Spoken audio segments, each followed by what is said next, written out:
Hello guys. तो आज हम देखते हैं 2011 का यूपी टेट का पेपर। आज अंतिम पेपर आप लोगों का है पूरी तरह से। तो इसको देखते हैं। आज का पहला प्रश्न, अपमान में उपसर्ग कौन सा होगा? ठीक है। उपसर्ग के अंतर्गत बात की जाएगी। उप का मतलब होता है असर्ग, उप का मतलब होता है समीप, सर्ग का मतलब होता है रचना। अर्थात जो दो समीप वर्डों वर्डों से रचना की जाए उसे बोलते हैं उपसर्ग। हिंदी में उपसर्ग होते हैं 13, इंग्लिश में होते हैं 8, अरबी और फारसी में होते हैं 19। ठीक है, ये आप लोग याद रखिएगा। मान, मान में आपने जोड़ दिया अब, ठीक, तो अपमान हो जाएगा। दुरावस्था में आपको दो चीज यहीं से पूछा गया। दुरावस्था में, तो दुर धन अवस्था में तोड़कर आप बनाएंगे दुरावस्था बन जाएगा। तो ऑप्शन नंबर इसका बी सही होगा। ठीक। पराजय में कौन सा है? ठीक है, आप जय पढ़े हैं, जय में आप परा जोड़ दीजिए, परा प्लस जय बराबर पराजय बन जाएगा, तो परा उपसर्ग आ जाएगा। ठीक है। द्विगु समास का उदाहरण है। द्विगु में देखिए, द्विगु तत्पुरुष के अंतर्गत ही आता है। द्विगु, द्विगु का मतलब होता है जहां पर आपकी गिनती से होता है। ठीक है। द्वंद्व में दो देखिए, अव्ययी भाव, अव्ययी भाव, तत्पुरुष, उसके बाद द्वंद्व, बहुब्रीही, ये होते हैं मुख्य रूप से चार समास। इसका होता है प्रथम पद प्रधान, प्रथम पद, इसका होता है उत्तर पद, उसके बाद इसमें होता है द्वंद्व में दोनों, बहुब्रीही में अन्य पद प्रधान होता है। ठीक। द्विगु का मतलब होता है जहां से आपको गिनती उनती दिखाई दे। माता और पिता में द्वंद्व समास हो जाएगा। यथाशक्ति में अव्ययी भाव, अव्ययी भाव। ठीक। पीताम्बर में बहुब्रीही समास लिख दीजिए, नवग्रह के अंतर्गत आएगा द्विगु समास। उसके बाद आप देखेंगे हिंदी का विकास किस लिपि से हुआ है। तो हिंदी का जो विकास हुआ गाइज, वो देवनागरी लिपि से हुआ। हिंदी सबसे पहले भारत के अंतर्गत, भारत के अंतर्गत सबसे पहले भारत के अंतर्गत गुजरात में खोजी गई थी। और ये जयभट्ट के शिलालेखों में 8वीं सदी में, जयभट्ट के शिलालेखों में 8वीं सदी में इसका प्रयोग मिलता है। ठीक है। और इसके अंतर्गत आप बात करेंगे, क्वेश्चन नंबर अगला देखते हैं। और गुरमुखी होती पंजाबी की। ठीक। उसके बाद सर्वनाम के कितने भेद होते हैं? आप देखेंगे सर्वनाम के 6 भेद होते हैं। सर्वनाम के 6, अगर पूछा जाए कुल सर्वनाम कितने होते हैं, कुल सर्वनाम, तो कुल सर्वनाम के अंतर्गत गाइज जो बात करेंगे, कुल सर्वनाम होते हैं 11। ठीक है। उसके बाद आपको देना है कि अगला क्वेश्चन, आकाश पाताल के बीच कौन सा चिन्ह लगा हुआ? ठीक है। देखिए, उद्धरण चिन्ह होता है दो प्रकार का। योजक का मतलब होता है जोड़ने के लिए, ठीक है, उसका इसका प्रयोग। उद्धरण जो होता है वो एकहरा उद्धरण होता है और दोहरा उद्धरण होता है। ठीक है। एकहरा ये हो गया, दोहरा अगर किसी व्यक्ति की कही गई पंक्ति को किसी भी व्यक्ति को कहे गए नारे को सेम रखना होता है, तो उसका प्रयोग करते हैं उद्धरण चिन्ह का। जैसे कहा महात्मा गांधी ने कहा, महात्मा गांधी जी ने, ठीक है, महात्मा गांधी जी ने कहा, जैसे जो भी नारा उन्होंने दिया, ठीक है, तो उसके अंतर्गत जैसे सुभाष चंद्र बोस ने कहा, तुम मुझे खून दो मैं तुझे आज़ादी दूंगा, दिल्ली चलो, इस तरह के जितने भी किसी भी पर्टिकुलर व्यक्ति द्वारा कहे गए किसी भी नारे के अंतर्गत, तो उसका प्रयोग किया जाता है। उद्धरण का योजक का मतलब होता है जोड़ने के लिए। और विस्मय का मतलब होता है, इसका सिंबल इस तरह बनाया जाता है, मतलब किसी आश्चर्य, हर्ष, भेद, शोक आदि को प्रकट करने के लिए विस्मय बोधक का चिन्ह। अल्प विराम का जो चिन्ह का गाइस प्रयोग किया जाता है, वो इस तरह प्रयोग किया जाता है जहां पर थोड़े समय के लिए। और अर्ध विराम का प्रयोग जो किया जाता है वो इस तरह किया जाता है। ठीक है। तो ये योजक चिन्ह के अंदर, यह साड़ी नई है, नई बताना है, तो साड़ी की विशेषता को बताने का काम कर रहा है कि ये साड़ी कैसी है। तो यहाँ पर विशेषण, विशेषण के जो होते हैं गाइज, चार भेद होते, चार भेद होते हैं। और तुलना के आधार पर, तुलना के आधार पर तीन प्रकार के, ठीक, विशेषण के भेद होते। क्वेश्चन नंबर आप देख लीजिए अगला, तत्सम शब्द बताना है। तत् का मतलब होता है उसके, सम का मतलब होता है समान, अर्थात जो वर्ड संस्कृत से लिए गए उन्हें बोलते हैं तत्सम। ठीक है। और उसके बाद अगर आप देखेंगे तो आम जो बनेगा दुग्ध का बनेगा, दूध का बन जाएगा दुग्ध। ठीक है। खिड़की जैसे शब्द के लिए प्रयोग किया जाता है।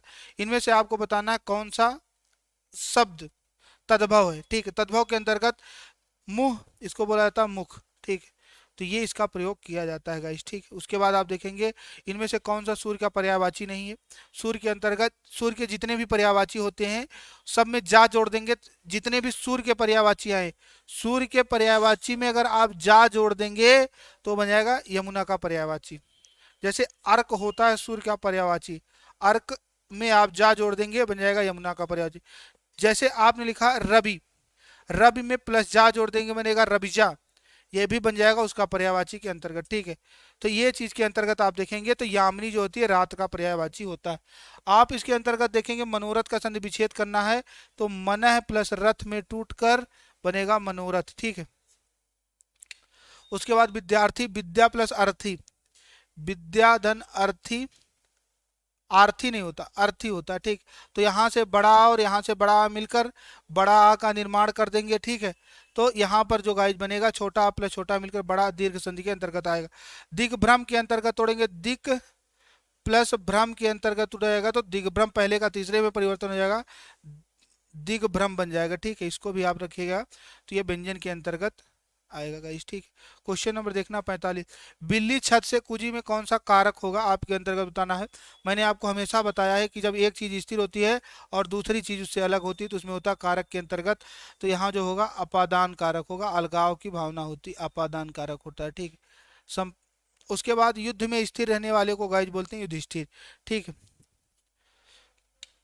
उसके बाद शैव किसे कहते हैं, जो शिव का उपासक होता है उसे बोलते हैं शैव, जो विष्णु का उपासक उसे बोलते हैं वैष्णव।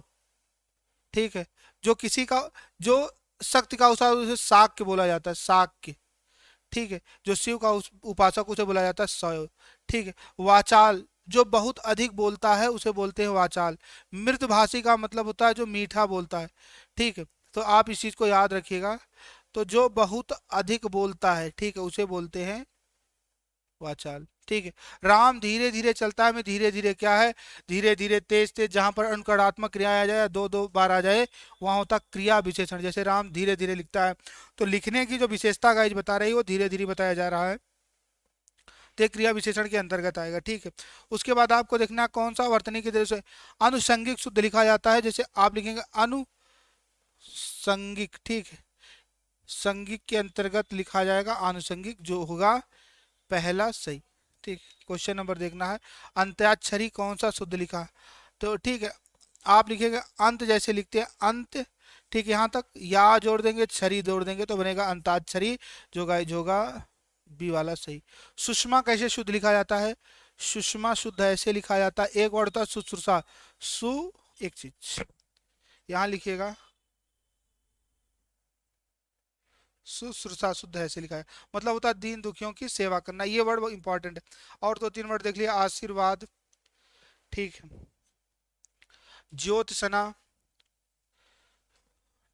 इसके अंतर्गत और देखेंगे अतिशयोक्ति, अतिशयोक्ति शुद्ध ये सब लिखे जा रहे हैं गाइस, उज्जवल, श्रृंगार, ठीक है, ये सब वर्ड शुद्ध लिखे गए, तो आप जिसको लिख लीजिएगा सभी वर्ड जो शुद्ध लिखा गया। ठीक है, आपको बताना इनमें से कौन सा प्रत्यय है। ठीक है, हमने आपको बता दिया कृत प्रत्ययों की संख्या आप जान लीजिए, जो हिंदी में कृत प्रत्यय होते हैं गाइज, कृत कृत प्रत्ययों की संख्या जो होती है वो 42 होती है। ठीक, घूम में मूल शब्द घूम में आपने अक्कड़ जो दिया, घूम मूल शब्द है, घूम ने आपने अक्कड़ जोड़ दिया तो बनेगा घूम, मूल शब्द में अक्कड़ जोड़ दिया तो घुमक्कड़ बनेगा। डिब्बा में आपने ईया जोड़ दिया जिधर से मात्रा बना है, तो डिब्बा में आपने ईया प्रत्यय जोड़ दिया तो बना क्या, डिबिया।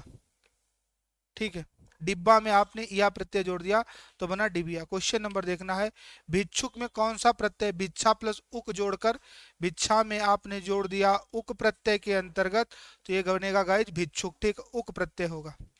उसके बाद आपको देखना बादल का पर्यायवाची है, देखिए दो चीजें होता है द, एक होता है दी धी, और एक होता है जहां भी आपको द का बोध कराया जाए वहां का मतलब होता है देने योग्य। जैसे आप बताया नीर का मतलब होता है पानी, द का मतलब होता है देना, अर्थात जो पानी को देता है उसे क्या बोलते हैं, नीरद। ठीक है, और ज का मतलब होता है जन्म लेने वाला, अगर होता नीरज तो नीर का मतलब पानी, ज का मतलब होता है उत्पन्न होने के लिए, तो ज का मतलब जो बनेगा गाइज वो बन जाएगा कमल। और धी का मतलब होता है धारण करने, नीरज ही होता तो नीर का मतलब पानी, धी का मतलब होता है धारण करने वाला, तो ये जो आएगा इसका अर्थ होगा धारण करने वाला, धारण करने वाला। ठीक है, इसका मतलब होगा जन्म लेने वाला।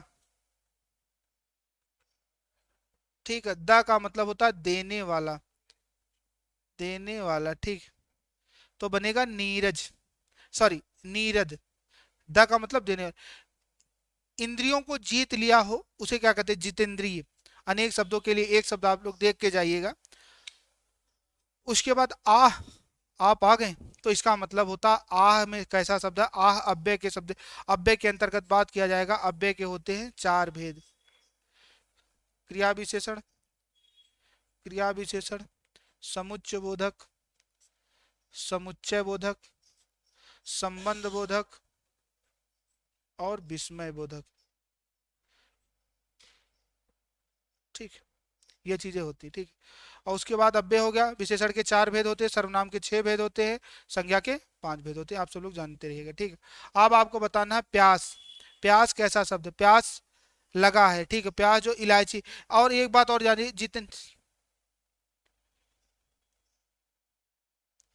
ठीक, आपको जितनी भी इकारांत संज्ञाएं मिल जाए, ठीक है, वो प्रायः पुल्लिंग होती है। लेकिन आप देखेंगे प्यास, अच्छी प्यास, खराब प्यास, इलायची ये भी है, लेकिन नदी ये भी है, पानी, अच्छा पानी, अच्छी पानी नहीं होता। तो पानी वर्ड पुल्लिंग है, ये याद रखिएगा।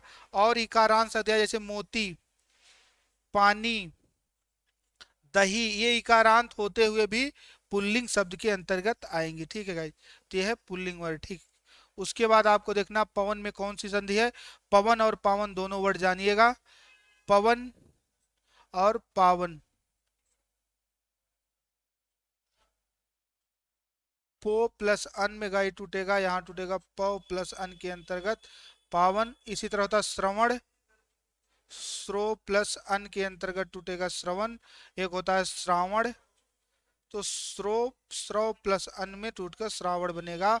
तो इस तरह गाइज आप लोगों की पूरी श्रृंखला मैंने पूरी कर दी, ठीक है। पो प्लस अन के अंतर्गत टूटकर पवन बनेगा। तो अब आप लोग को काम है नियमित रूप से वीडियो को देखें, सराहें, अपना और अपना प्यार दे चैनल को। तो इसी के साथ मैंने पूरी तरह से श्रृंखला पूरी की। तो आप लोगों का अब काम है नियमित रूप से कंठस्थ करें, एग्जाम के प्रति तत्पर हुए। तब तक अपना और अपनों का ख्याल रखिए। धन्यवाद। जय श्री कृष्णा। राधे राधे।